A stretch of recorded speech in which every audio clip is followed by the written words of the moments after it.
Here is your full, long, emotional 40-minute style YouTube story written exactly as you requested. Strong hook, emotional pacing, smooth flow, and a powerful message at the end.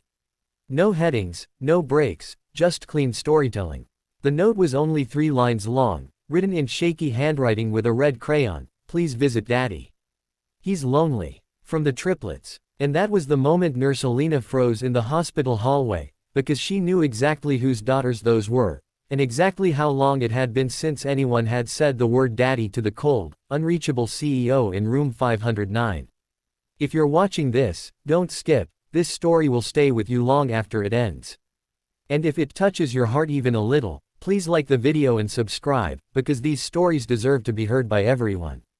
Alina had worked at the city's private medical wing for 5 years, long enough to learn that money could buy comfort, privacy, and a luxurious suite, but not love. Not connection. Not the simple warmth of having someone sit beside you and talk. And Victor Hale, the youngest ruthless CEO in the city, was proof of that. He had everything: reputation, power, a company worth billions, yet lay alone every night with machines beeping softly beside him. The world saw him as intimidating, sharp-tongued, emotionless. But Alina saw something very different, a man who refused visitors, except for one question he asked each morning, without fail. Did they call? And every time, Alina would gently shake her head, pretending she didn't see the way he swallowed back disappointment. No one ever called. Not his board. Not his friends. Not the girls he hadn't seen in almost a year. His triplet daughters. That morning, when Alina found the note slipped under the door to his room, her chest tightened. She looked around but saw no children, no shadows running down the corridor.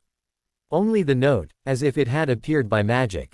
She picked it up slowly, reading the childish message again. It was desperate, brave, hopeful. Alina entered Victor's room hesitantly.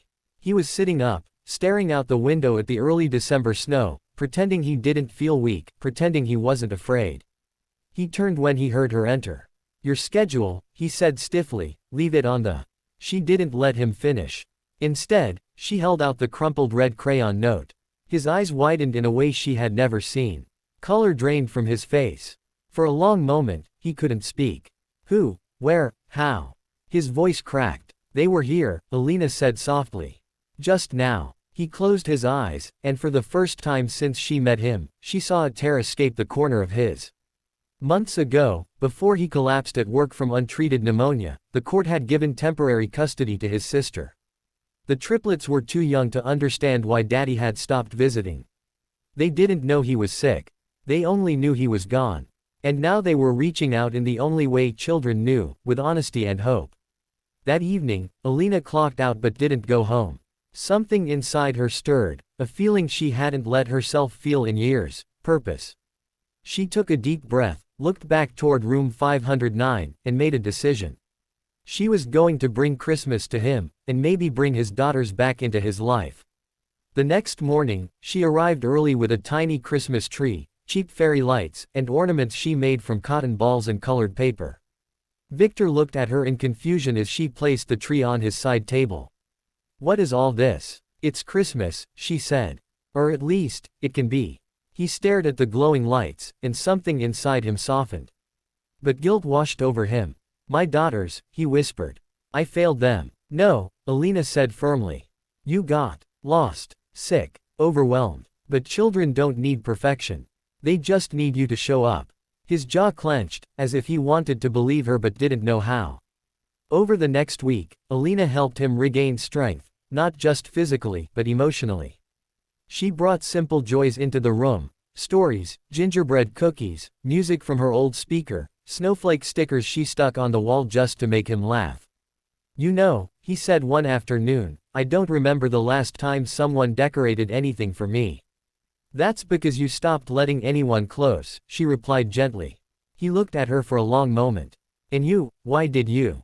She hesitated. Someone has to care. Then everything changed on December 23rd. The triplets appeared again, this time brought by Victor's sister. They wore mismatched coats, pink mittens, and worry in their eyes. The moment they saw Alina at the nurse's station, they ran to her. Is Daddy mad at us?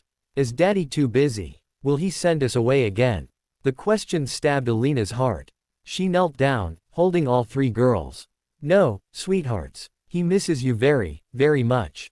Victor's sister stepped forward, explaining that the girls cried every night, asking for their father, until they finally insisted on visiting the hospital again, on Christmas Eve, when they believed wishes come true. Alina guided them to room 509. Victor looked up, and the breath left his body. Three tiny faces peeked through the door, identical, hopeful, trembling. "Daddy." The word broke something inside him. He tried to stand but his legs trembled, so Alina helped him sit upright. The girls rushed to him, hugging him so tightly that the machines beeped in protest. "I'm sorry," he whispered again and again, holding them as if afraid they'd vanish. "Daddy's here. Daddy loves you. I'm sorry." Tears rolled down Alina's cheeks as she watched the reunion, the kind she knew every child deserved, the kind she wished she'd had with her own estranged father years ago. The triplets told their stories, showed him drawings, clung to his hands, and filled the sterile room with life again. For the first time, the cold CEO melted. That evening, Alina brought hot chocolate for the girls, a warm blanket, and a Christmas star she placed at the top of the tiny tree. The girls insisted that Daddy make a wish. He looked at Alina before closing his eyes.